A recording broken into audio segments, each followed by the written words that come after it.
최근 리플 커뮤니티가 가격 얘기가 아니라 엉뚱하게도 일론 머스크 얘기로 아주 뜨겁게 불타오르고 있죠. 차트는 지지부진하게 흐르고 있는데 사람들 머릿속을 차지한 거대한 질문은 딱 하나예요. 바로 머스크가 출시한 결제, 플랫폼 엑스머니에 우리 리플 XRP가 들어갈 수 있느냐는 거죠. 만약 이것이 실제로 실현된다면 그야말로 역대급 화약고가 터지는 셈인데 과연 팩트는 무엇이고 우리는 어떤 준비를 해야 하는지 오늘 아주 날카롭게 파헤쳐 볼게요. 먼저 무조건 간다 같은 맹목적인 희망으로는 철저히 배제할 겁니다. 대신에 이 엄청난 시나리오가 성립하려면 거꾸로 어떤 전제 조건들이 맞춰져야 하는지 그 퍼즐을 하나씩 맞춰보려고 해요. 엑스머니의 진짜 실체부터 시작해서 그 뒤에 숨겨진 친리플 은행의 정체, 그리고 고래들과 기관 투자자들이 조용히 움직이고 있는 온체인 수급 단서까지 오늘 영상 하나로 완벽하게 정리해 드릴 테니 끝까지 집중해 주세요. 우선 이 기대감의 출발점인 엑스머니가 도대체 무엇인지 정확히 알아야겠죠. 머스크 X가 최근 결제 서비스인 엑스머니를 일부 프리미엄 플러스 가입자들에게 순차적으로 공개를 시작했습니다. 그런데 지금 공개된 구조를 냉정하게 보면요. 철저하게 법정화폐 기반으로 움직이고 있어요. 예금 기능, 비자 직불, 카드 연동, 그리고 개인 간 송금이 중심이고 최대 1천만 달러까지 예금 보험을 적용해주는 캐시 스위프 구조를 가지고 있죠.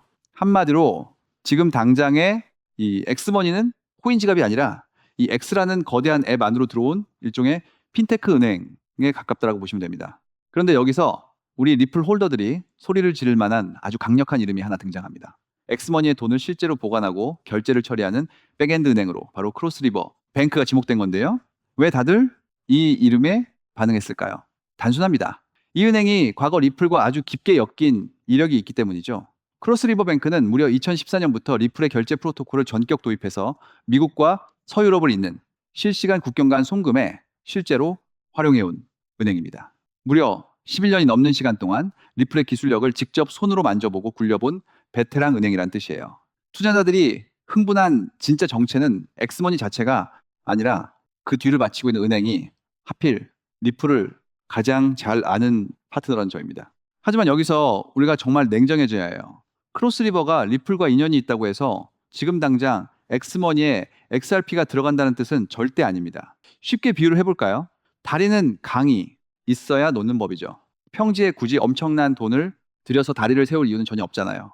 지금 엑스머니는 미국 안에서 달러를 넣고 달러로 보내는 단순한 구조예요. 미국 내 송금이라면 기존의 은행망이나 비자 카드망 같은 전통 금융 배관만으로도 차고 넘치도록 잘 돌아갑니다. 즉 달러에서 달러로 가는데 중간에 굳이 XRP라는 자산을 거칠 필요가 없다는 뜻이고 지금은 리플이라는 다리가 놓일 강 자체가 없는 상태인 겁니다. 그렇다면 그 다리가 놓일 강은 언제 만들어질까요? 우리가 주목해야 할 첫 번째 조건은 바로 글로벌 송금으로의 확장입니다. 일론 머스크의 X는 미국인만 쓰는 앱이 아니잖아요. 전 세계에 수억 명의 사용자가 있고 해외 크리에이터들이 활동하며 글로벌 광고주들이 자금을 집행합니다.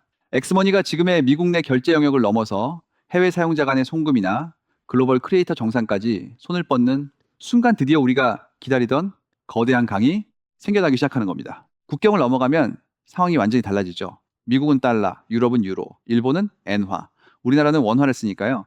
광고비와 구독료 같은 자금이 국경을 넘을 때마다 환전과 정산 문제가 발생하는데 기존 금융망은 수수료도 비싸고 시간도 며칠씩 걸립니다. 바로 이 타이밍에 서로 다른 통화 사이를 실시간으로 연결해주고 유동성을 공급해줄 강력한 브릿지 자산이 필수적으로 요구되는데 이 자리가 바로 XRP가 수십 년간 갈고 닦으며 노려온 독보적인 무대라는 겁니다.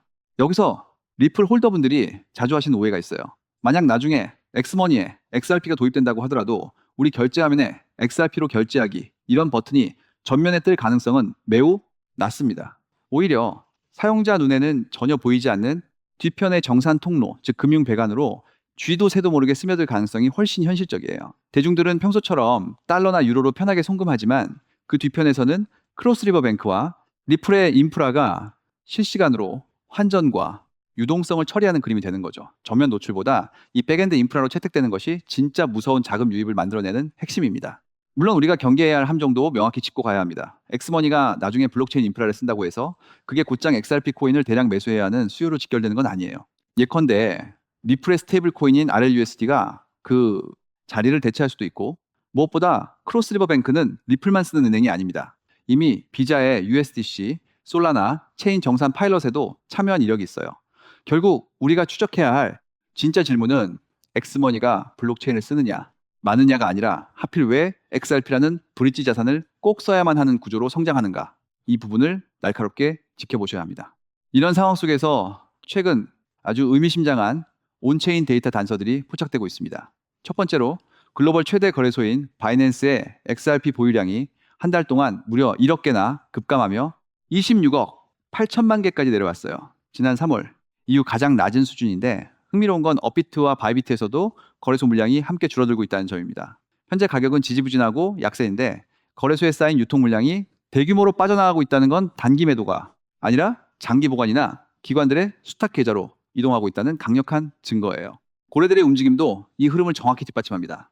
대형 고래 지갑들의 순유입량은 하루 평균 514만 XRP를 기록하며 분기 내내 플러스를 유지하고 있어요. 대중들이 지쳐서 물량을 던지는 동안 거대 자금들은 한치의 흔들림도 없이 자리를 지켰다는 뜻이죠. 여기에 제도권 자금의 척도인 XRP 현물 ETF 역시 지난 4월 이후 누적으로 2억사 300만 달러가 넘는 자금이 순유입되었습니다. 가격이 올해 크게 눌리는 와중에도 스마트머니는 언젠가 강이 생길 그날을 대비해 소리 없이 진입해 있다는 정황입니다. 자, 그럼 앞으로 시장을 바라볼 때 어떤 헤드라인이 진짜 재료고 어떤 게 단순 소음인지 구별하는 4가지 기준을 딱 정리해 드릴게요. 첫째, 엑스머니가 글로벌 송금 및 해외 크리에이터 정산 확장을 공식 발표하는가. 둘째, 그 시스템, 내부에서 움직이는 실질적인 유동성 매개체가 스테이블 코인인가 아니면 XRP인가. 셋째, 일론 머스크나 리플 경영진의 공식 발언이 나오는가. 마지막 넷째, 그 시점에도 거래소 물량 감소와 고래들의 매집 기조가 유지되는가. 이 4가지를 반드시 기억해 두세요. 결론을 내어볼까요? 지금 당장 엑스머니에 리플이 쓰인다는 공식 발표는 없지만 이를 구현할 최적의 파트너와 인프라는 이미 문 앞까지 배치가 완료된 상태입니다. 리플은 이미 끝난 자산이라며 대중들이 비판적인 시각을 보낼 때가 언제나 온체인 고래들이 가장 좋아하는 매집 구간이었음을 우리는 기억해야 해요.